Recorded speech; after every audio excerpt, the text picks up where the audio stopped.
Sabi yung iba sa inyo guys nag-o-overthink kayo, yun yung kalaban niyo 'no, yun yung pumapatay sa inyong pangarap. So kailangan niyong ma-overcome itong overthinking na 'to para makalaya kayo, mga kapiksi. Kumbaga with this image na isipin niyo na para kayong genie na nasa loob ng bottle, okay? Kapag nasa loob kayo ng bottle, lamp, genie in a bottle, genie in a lamp, ganyan. Kapag nasa loob kayo ng lamp, yun yung comfort zone nyo, di ba? Sobrang liit ng kilusan nyo.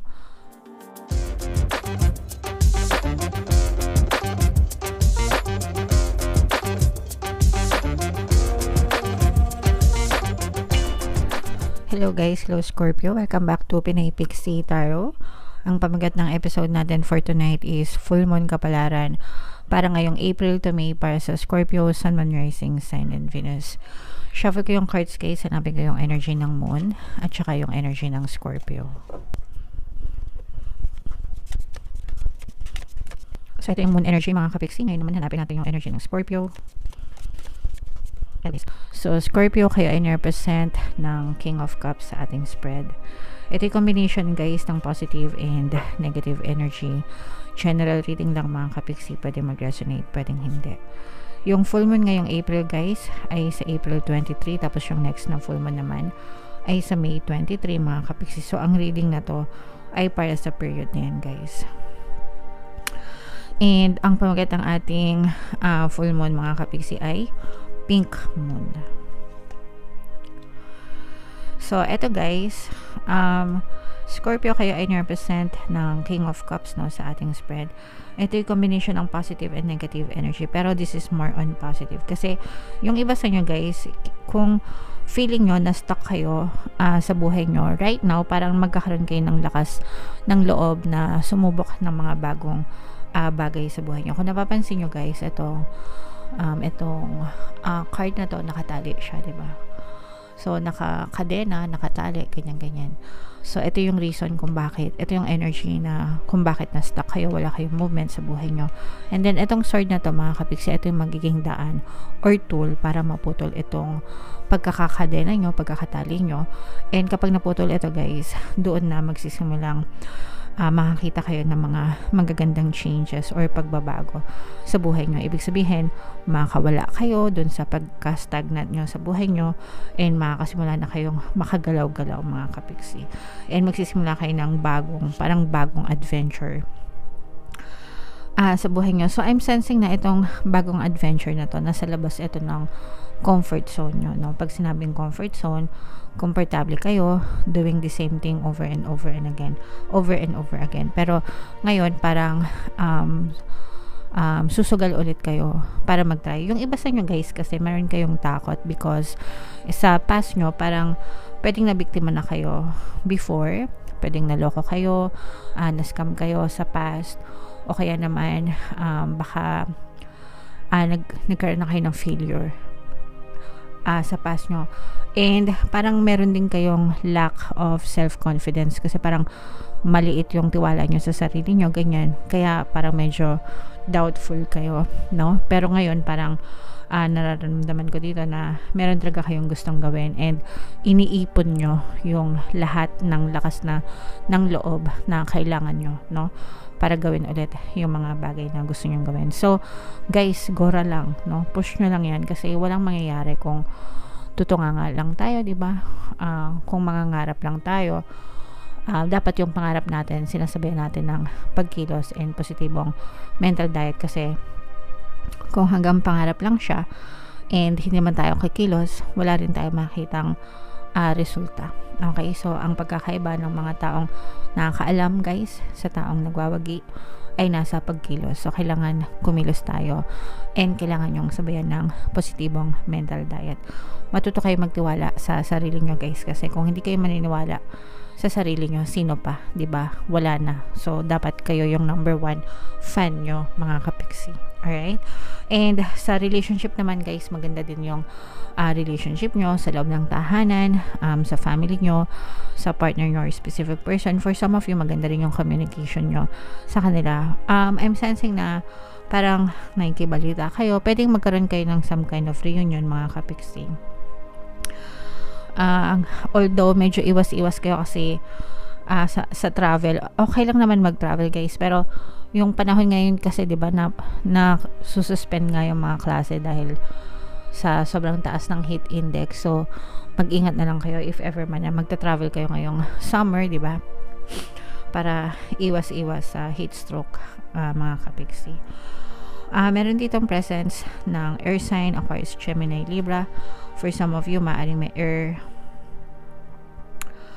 element kayo sa inyong natal chart. For some of you, maaaring you may be dealing with an air sign, mga kapiksi. So, eto guys, yung sinasabi, yung iba sa inyo guys, nag-overthink kayo. Yun yung kalaban nyo, no? Yun yung pumapatay sa inyong pangarap. So, kailangan nyong ma-overcome itong overthinking na to para makalaya kayo, mga kapiksi. Kumbaga, with this image na, isipin nyo na para kayong genie na nasa loob ng bottle, okay? Kapag nasa loob kayo ng bottle, lamp, genie in a bottle, genie in a lamp, ganyan. Kapag nasa loob kayo ng lamp, yun yung comfort zone nyo, diba? Sobrang liit ng kilusan nyo. Wala kayong magagawa, ganyan, di ba? Yun yung comfort zone nyo. Kumbaga, yung resources nyo, kung ano lang yung available sa loob ng lamp, yun lang. Pero pagka nasa labas na kayo ng lamp, maluwag na, yun na yung labas ng comfort zone nyo. So, kailangan nyong ma-overcome itong overthinking na to, guys. Kasi, ito nga yung sinasabi ko sa inyo na parang wala kayong tiwala sa sarili nyo and nag-overthink kayo. So, ito talaga yung kailangan nyong ma-overcome, mga kapiksi. Yung iba sa inyo parang problema na wala pa man. Wala pa yung problema, pinoproblema nyo na. So, inuunahan nyo. Sobra kayong advance mag-isip. Pero yung advance ng pag-iisip nyo, nasa nega, hindi nasa positive. So, kailangan nyong overcome yan, guys. Kasi yung iba sa inyo, parang lumalaki yung mga responsibilities or obligasyon sa buhay. So, kailangan nyong maging independent. Kailangan nyong matutong tumayo sa sarili nyong mga paa, mga kapiksi. Kasi yung iba sa inyo, parang feeling ko, masyadong maraming umaasa sa inyo, guys. Okay? Alright. So, comment down below, Scorpio, if naka-resonate kayo dyan. And yung mga positive na energies natin, guys, i-mind yan. So, mind freedom, mind new opportunities, mind bagong adventure, mind harmonious relationship, yan yung mga positive energies na nakita natin, guys. Kaya i-mind yan sa comment section. Okay? And ito naman yung ating another message sa inyo, guys. Shuffle ko to. Habang sinashuffle ko to, panoorin nyo muna yung video natin regarding sa ating paano mag-manifest ng abundance video course. Kapiksi, sawa ka na ba sa mga struggles at hirap sa buhay mo? Masipag ka ba at masikap sa buhay ngunit hindi ka pa rin umaasenso? Ilang beses ka na bang nag-attempt magnegosyo at mag-invest pero palagi ka pa rin nalulugi? Sa pagkakataon na ito ay maaaring may subconscious beliefs ka na nagiging balakid sa iyong pag-unlad at pagyaman. Introducing, paano mag-manifest ng abundance video course. Dito ay matututunan mong ma-overcome ang mga balakid mo para tuluyan ka ng umunlad, umasenso, sumagana, maging matagumpay, successful at maswerte sa iyong kabuhayan, pera, trabaho, negosyo, salapi at kaperahan ng bonggang-bongga. Dali, mag-send na ng email sa pinoypixitaro@gmail.com at simulan na ang iyong pagyaman ngayon. Alright. So, sabay-sabay tayo, guys. Magpayaman ngayon 2024. Mag-avail na kayo ng course, guys. Sobrang ganda niyan. And meron tayong promo ngayong April, guys. Magbibigay ako ng 200 pesos na discount sa lahat na mag-avail ng course, mga kapiksi. Kaya mag-avail na kayo. And meron din tayong email coaching, Manifest Your Desires using the Law of Attraction. If meron kayo, guys, mga specific na gusto nyong i-manifest, pwedeng love and relationship, guys, pwedeng money or career, pwede kayo magpabook ng email coaching session with me. Mag-send lang kayo, guys, ng email sa pinoypixitaro@gmail.com.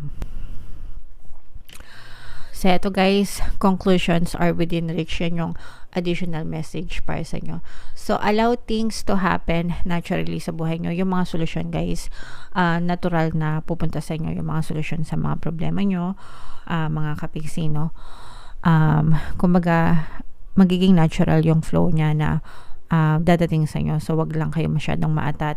Always pray, magdasal, and be ready to receive yung mga solusyon or yung mga sagot ng Panginoon sa mga pinagdadasal nyo, mga kapiksi.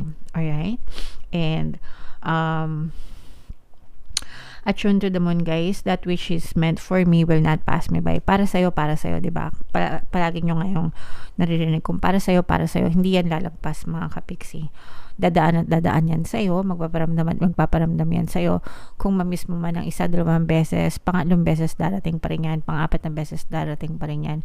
So, maging handa lang kayo, maging ready lang kayo sa pagtanggap ng mga blessings na yon, or ng mga kung ano man yung nakalaan para sa'yo, okay? Doors which Islam shut now will not reopen for some of you, mga kapiksi.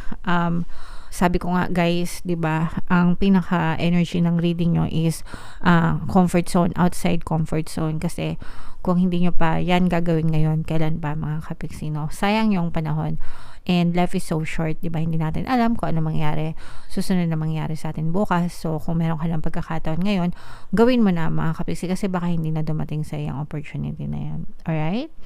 It's time for you to get back on track. In short, gising-gising. Gising-gising, guys, no? Kung nadapa kayo sa mga problema nyo, okay lang yan. Wag nyong hayaan na forever na kayo nakalagpak, no? Bangon-bangon din pag may time, mga kapiksi. Forgiveness will set you free of karma. Kung meron kayo mga negative na emotions, mga tinatagong kinikimkim. Tinatago na kinikimkim pa. Mga tinatago at kinikimkim na mga sama ng loob sa ibang tao, mga kapiksi, you have to free yourself from those negative emotions, and kumbaga makalaya ka din sa mga karmic debts, guys, okay? Meditation, pranayama, and yoga nidra are all recommended now. So, kailangan nyo mag-meditate, mag-contemplate, mga kapiksi, para kumalma yung inyong mga isipan. Yun kasi yung number 1 na benefit ng pag-meditate, guys, napapakalma tayo. And kapag kalmado tayo, mas gumagana yung utak natin, mga kapiksi, which is kailangan natin sa pagdedesisyon, di ba, sa mga kailangan natin gawin sa buhay, guys.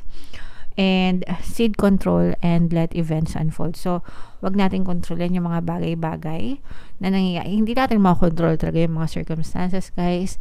Ang makontrol lang natin is yung perception natin sa mga bagay. The meanings that we give to things, mga kapiksi, kung ano yung perception na naiisip natin about things, and kung paano tayo magre-react sa mga nangyayari sa atin. Yun lang yung mga control natin. Other than that, wala na, mga kapiksi. Okay? So, make sure that you give nice meanings, positive meanings sa lahat ng bagay, and para magaan yung buhay nyo, mga kapiksi. Okay? Alright. So, comment down below, Scorpio, if feeling nyo nakaresonate kayo dyan. Guys, ito yung ating mga pampaswerte subliminal. Pakinggan nyo para talagang maging maswerte kayo. And ito naman yung ating success stories ng paano mag-manifest ng abundance video course. Click here to subscribe, guys, and click here to join our membership program. Thank you for liking, sharing, and subscribing, and see you again next time. I love you all, guys. Have a nice day. Bye-bye.